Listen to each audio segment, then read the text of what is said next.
Hello and welcome to the Needs Languages and Parenting Lesson 6. This is the final Needs Languages, and we're going to talk about love and wounds. This section, I want to talk about a few things. First, as a parent, keeping healthy boundaries and keeping connected in community. We are all models for our children. We are not meant to be perfect, nor should that expectation be on us. However, we ought to do our best to be as healthy and put together as possible. In this lesson, I want to discuss love.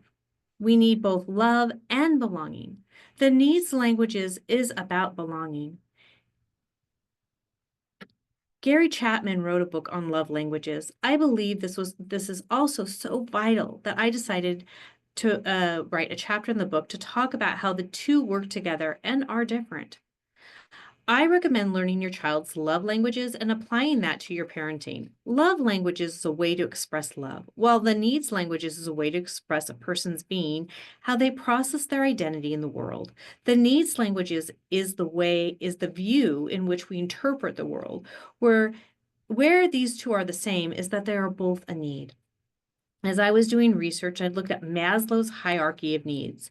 Maslow states that the very first thing we need is food, shelter, the second is safety and security, and the third on the list comes love and belonging. However, as I thought about this, I realized this isn't fully accurate.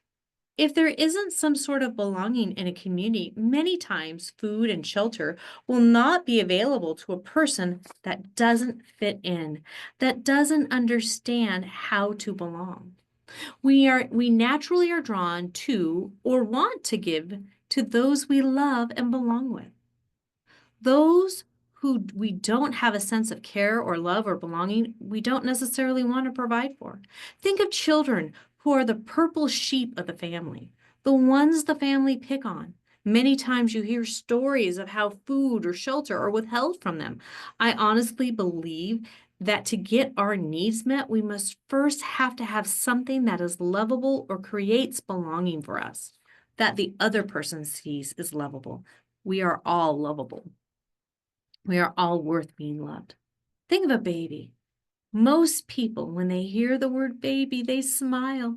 They think of cuteness and laughter. They think of the joy the baby will bring.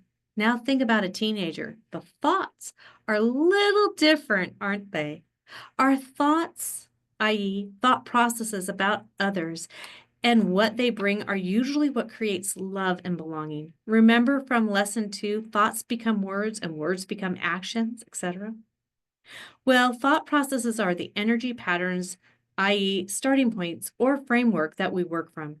At this point in history, in most cases, we haven't learned how to read thoughts, so we have to go through the next steps and listen or read the words people speak. So why not learn needs and love languages? This is why in this lesson I want to explore a little bit of the love languages. They are a need in life and a great tool in parenting. I believe this is also a way people process information, the information of love, and express it. Knowing this, I suggest the 5 love languages of kids. Another resource that I recommend is the book How to Talk So Kids Will Listen and Listen So Kids Will Talk. This is a great communication book. Parenting is very challenging. It is one of the hardest things people do. However, it can be very rewarding, and learning your needs languages and your kids' languages is very rewarding. This can help you in so many ways. As you've seen through these 6 weeks or 6 lessons, there's a lot we have learned and experienced together. What are some of the things you've learned? Have you started looking at the world differently? Have you started communicating with others differently?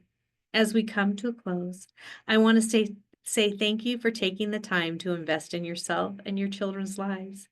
By doing this, you are making the world a better place. I'm grateful that you see the worth in creating healthy communities. I want to let you know that we have other lessons as well. And if you are interested, you can always look at our website to find out more. Thank you so much. And I look forward to talking with you more. Bye for now.